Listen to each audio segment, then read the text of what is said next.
Great job hanging it up there. And, end of the game, decided to be smart right there and just called the fair catch. So he was a heck of a punter, though. Did BT apologize to you for hitting the upright on that one? You ruined your great hold after the Heights net. Yeah, he did say that he should have made it, but I mean it was hard because it just wasn't the best operation, obviously, but he's been doing a great job, BT, all year. I'm proud of him. He's been solid and consistent, and he still hit the ball good, just barely hit the upright. But those other 2 field goals he hit was very big, and he did a great job. What's it been like for you, Will, having your younger brothers join the team? Man, it's been awesome. It's cool. Drew last year, he redshirted, did power hour and all that, and it's been fun. Last week we actually did something coming down for Texas A&M where we high fived coming down the hill, and I think they actually captured it on TV.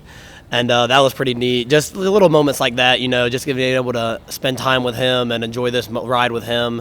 And then the home games, we room together now at home games because they travel more guys for that. So that's been really cool because we've grown up at the team hotel, staying with our dad, and I'm like, man, now we're players getting in a room with each other. So that's really cool experiencing this with Drew.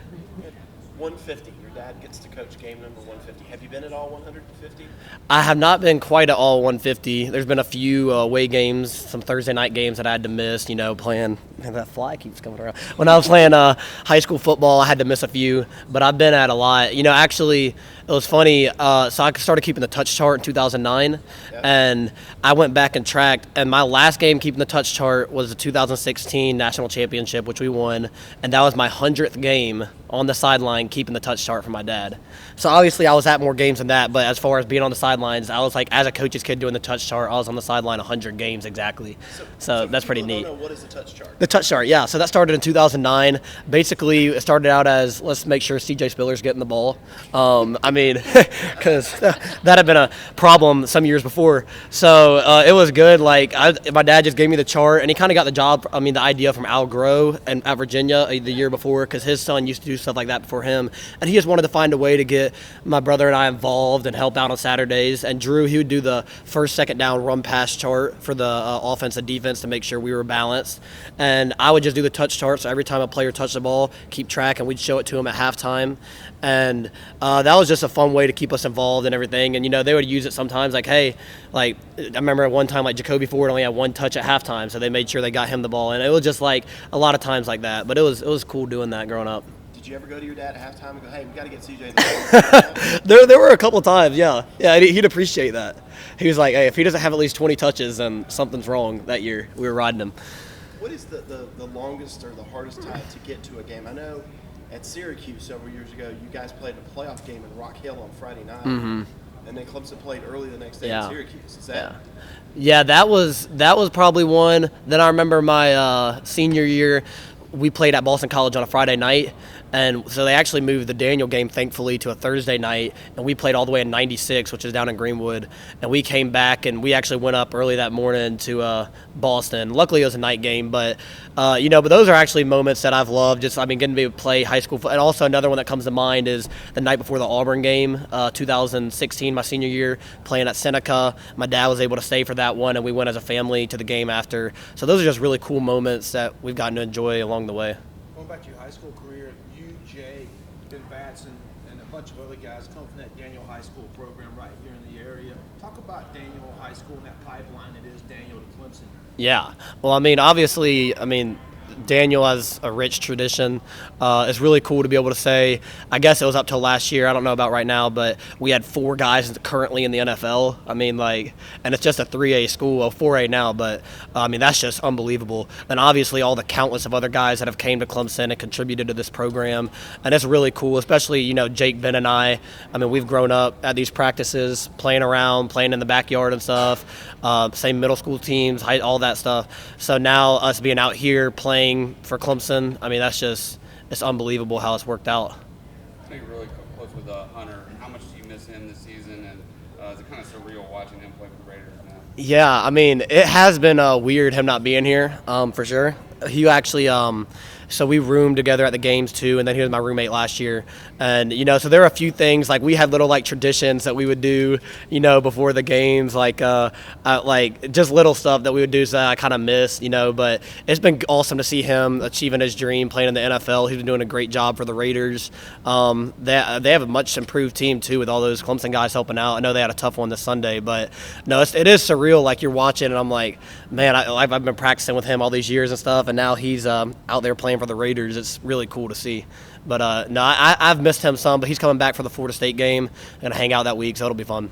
I don't think I remember seeing Team 123. What is Team 124 about? I've seen Yeah. it up here. Now you're wearing the shirt. Yeah, so Team 124, we actually really didn't even talk about that last year, but that's kind of something that the coaches have brought up to us this year. It's just like a new way to think about it, that, hey, there's been 123 teams come before us, and we want to be able to make them proud and all the work they put in. And we just know that, that people came before us and laid the foundation for what we have today. So we want to think about, and also it's another way to think about, this team, we don't focus on having a win streak coming into the season.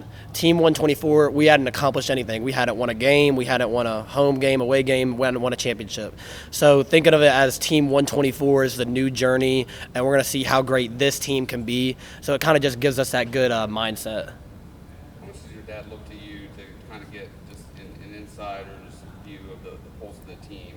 Coaches can't be around their players 24/7. Does he do that at all? Right. I mean, no, I wouldn't say so at first. But now that I'm a junior, I think I am kind of getting up there to be one of those team leaders with as long as some of the other guys. And I'm one of the juniors. We have probably about 10 underclassmen that are in the senior meetings. So that's really when it's his time, when he gets the pulse of the team.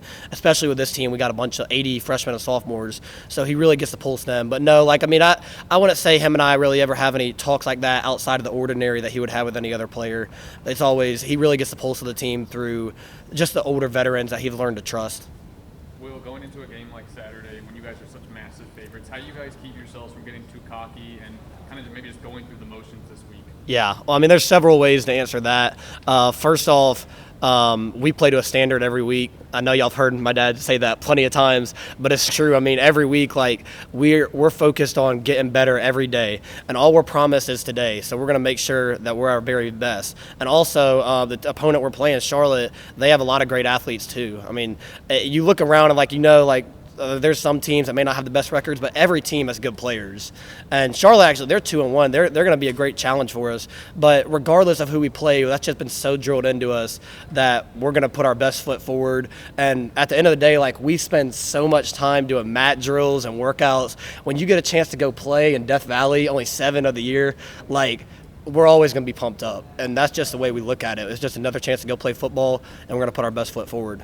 Kind of in that same vein, after the first 3 games, we've heard some of the players talking about leaving no doubt. I just wanted to ask what you're seeing in the locker room with that mentality, and how you guys are embracing that idea of not leaving any doubt with each game you play. Yeah, for sure. I mean, the first goal, first and foremost, is to win, obviously. And no matter how we win, we're going to celebrate. But I think it also is hey, if we're going to focus on being our best, then playing our best game, then we think that would lead to a lot of games that we would leave no doubt. And that's what we're trying to focus on. Obviously, we've these past 2 games have been big, because last year those were 2 of the games that we really the only 2 games that we left out in, Texas A&M and Syracuse. And we left no doubt in those this year. So it's just cool. I mean, we just know that if we put our best foot forward, then we think that we're going to be in a position to where we can leave no doubt most of the time in those games. And, it just goes back to the mindset of just being our best and not focused on just doing enough to squeak by. We want to finish through the finish line each game and just win by as much as we can. Anything else? Thank you, Will. All right. Thank y'all.